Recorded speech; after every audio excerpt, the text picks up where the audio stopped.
potential new closer, Jake Reed. He seems to say he's been doing a little bit more of that. Yeah, we're kind of grooming him for that.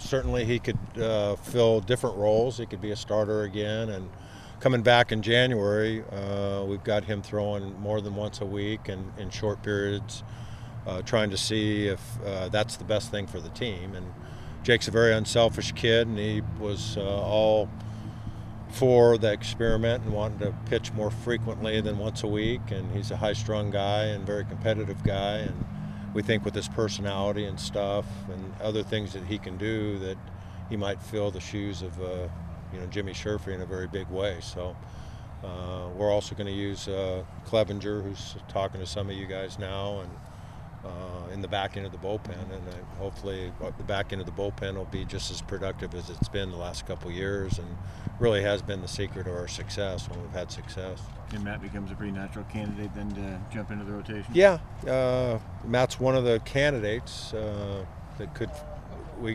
could end up having 3 left-handers go Friday, Saturday, and Sunday, and with Colvin and Tommy Thorpe, who are proven entities, and then Matt Crook, we're tickled to have him, and almost every start that goes by, he's shoring up some of his freshman things that he'll need to do at a college level to be a successful pitcher. So hopefully he's worthy of that challenge and can fill one of those 3 spots. Is there any advantage, disadvantage to 3 lefties? Not that I can think of. I mean, I think if I guess the only thing would be maybe one of the strongest teams in our conference, or maybe down the road in a regional, that you run into a team that's laden with right-handed hitters. Yeah. But good lefties, I think most coaches, even at the major league level, would take a good lefty over a good righty.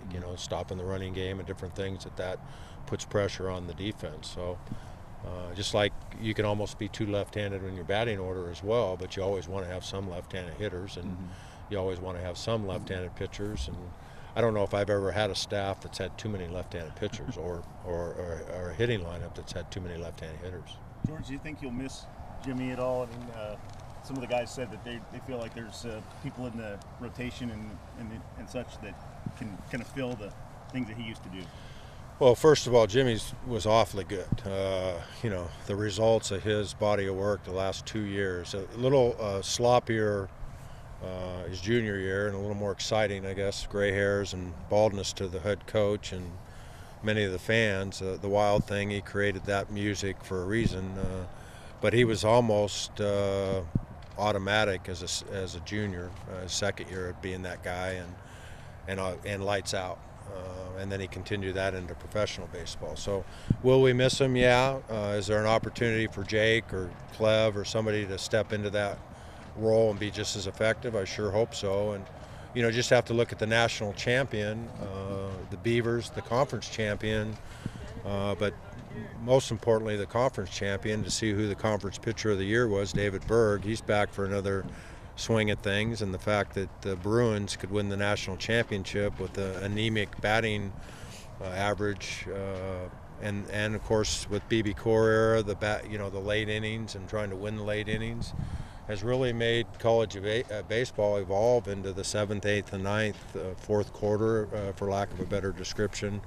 Whoever's going to win those innings probably has the best chance of winning the national championship or the conference championship. And you have to start with starting pitching to get there and have a lead, but the back end of the bullpen's become a very important part of college baseball. How was Jake taking for you guys this year, being top 10 again, coming in preseason?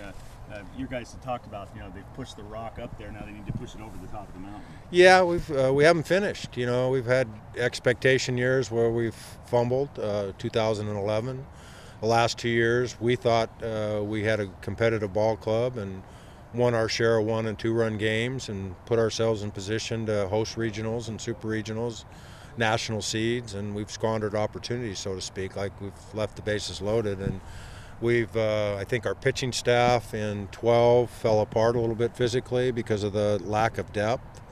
Last year it was our batting order, that Healy and Thomas and guys that fell apart physically down the stretch. Not making excuses, make no mistake about it, but we didn't finish the job. We put ourselves in position to win the conference championship and didn't get that done against the Beavers again. And put ourselves in position to make our way to Omaha and didn't get that done. And I think we're going to let our actions speak for everything, and the expectations are great, but it actually just makes it a little tougher on you because you're not going to sneak up on anybody. Not that we would anyway, but being ranked in the top 10 certainly, and then last year's results in Hawaii, our opening series, I'm sure they're wanting to get off to a good start. They had a miserable year from their standards, and we got them all 4 games, and I'm sure they're looking forward to the opportunity to compete against us. So we'll start with that and see where we're at after the Hawaii series. And you mentioned the Beavers. How much juice does that bring to the rivalry again at their top 10 preseason? Well, they're just another one of the good Pac-12 teams, and the fact that they're up here in the Northwest, with the media and the fans and the importance of that makes it sting a little bit more, maybe, if you're on the bad side of that. But if we're able to accomplish the fact to win the Pac-12 conference, it will not just be because we beat the Beavers, it'll be because we beat a lot of good teams. And the fact that the Beavers are one of those teams, it makes it more rewarding when you can compete with a team that has been the best team in the Northwest, and we're trying to surpass that. How is Jake taken to relieving? How do you feel like mentally he's embraced that? He said he's throwing a little harder to try to prepare himself, get stronger. Yeah, Coach Stiles and he have made a couple little adjustments in his mechanics. We think that's created a little more late life in his fastball, along with not having to try to sustain 92 to 94 over 9 innings, and his stuff will be electric, and he holds runners well, he fills his spot well. What he doesn't have that Jimmy had is that wipeout slider. He's got a good slider, but it's not Jimmy Sherfy's slider. Not many people have Jimmy Sherfy's slider, and he doesn't have David Berg's sink and those type of things. But I think his stuff matches up pretty good, and his competitiveness.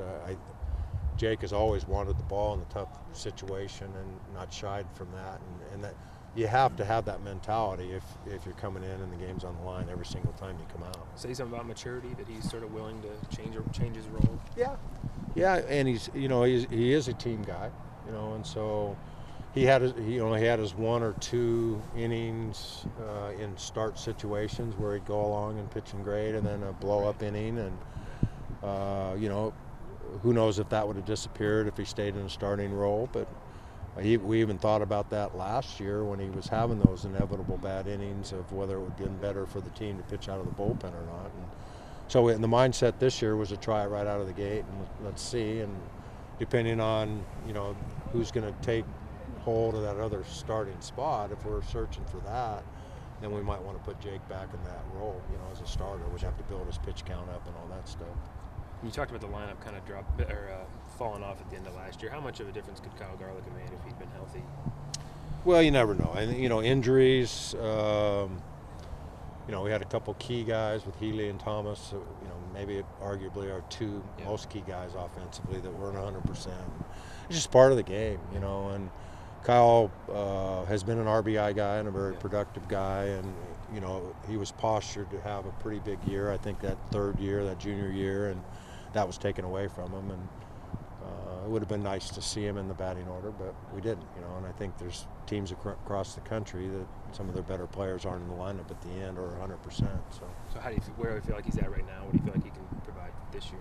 Well, he gives you that presence in the middle of the order that we lost with the likes of Ryan Healy, and Brett Thomas, led off for us most of the time, but other teams know when those guys are coming up, and I hope he, for his sake, I hope he has a big year, and for our sake, I hope he has a big year. That's going to be the comparison. I think, is he the Healy? Can he beat the Healy bat in this? Potentially, I think he can. That's probably more. Kyle, I call him Carl. That's his nickname, but he has the physical skill set to be that guy. Now, whether he ever arrives as Ryan Healy's mentality, where Ryan wanted to be in that batter's box when the game was on the line. Only a select few really ever get to that where it's 100% true, or give me this at bat, I'll win the game for you. I think Kyle has that potential. Now, whether he believes it's a whole nother venture. Coach, Daryl Hunter returns, granted another year of eligibility. Can you talk about what it means to get someone like him back? Yeah, that's really cool. It's It's a warm, fuzzy story, and it's been a warm, fuzzy story from a kid, our first recruit from Thurston High School, a local kid that's had hiccups in his career here. And the fact that he made the team last year, not only made the team, but contributed some critical innings for us, was a warm, fuzzy story for him and where he came from with some of his health-related issues. And the NCAA, in my opinion, doesn't always get things right, but in this case, they awarded a sixth year for Darryl, and I think they knocked it out of the park with that decision. And it was a very clean-cut case of why an athlete should be given a 6th year. He's back. He's in graduate school. He's got his degree, and he's postured to help us have hopefully another competitive year. And he's also, he's the old man here. He I don't know if he'd tell you this, but he proposed to his fiance. I guess the last Sunday here on our field. Was that last Sunday? And she said yes. So a lot of neat things have happened to Darryl Hunter on this baseball field, including probably affecting the rest of his life and that relationship. So, like I said, it's warm and fuzzy, and it feels good to me. And we're really happy to have him back. He'll add to the depth of our bullpen. George, does his seniority make a difference? What's that? Does his seniority make a difference? Yeah, anytime you can get an athlete that's been around as much as him and has his talent, it's like an old savvy veteran that you're getting for another year. So he can serve as a great leader to the younger bullpen guys or the younger pitchers, and he already has. His workout regime is very, very stringent, and he takes the pitching staff through an insanity workout once a week, and that's one of the reasons he's in such tip-top condition. George, you talked about not finishing. Do you think that the way that the past couple years have finished up, guys have come into this year with something to prove? Yeah, that's kind of been our moniker, something to prove, and teams always have high expectations each and every year, and maybe you feel like the opportunity was given away to succeed or to win the championship, and you always have that taste in your mouth that you want to do better. And it would be my job, even if we had won the national championship and we're sitting here and we're the UCLA Bruins or the Arizona Wildcats, the teams that have won the last two, we'd still have something to prove, because it's a different year with different athletes. So the driving force and keeping them working hard in the weight room, and when it gets tough, that shallow feeling that we squandered that opportunity, that's a little easier motivating factor than trying to repeat or win 3 in a row or what have you. And probably easier said than done to go out and dominate the Pac-12, because there's so many good athletes and good teams. And the Beavers, the draft went well for them, and they've got a very good team coming back, and the Bruins have a very good team coming back. And, go up and down the Pac-12, there's a lot of good teams. So we'll just have to let our baseball speak for itself. And I do know this: we put in a good body of work in the fall, and the kids have been working very hard, and hopefully our depth on the mound and a little bit more depth on the field will keep fresher bodies in there the entire year, where we don't have to keep running the same 9 or 10 guys out there all the time.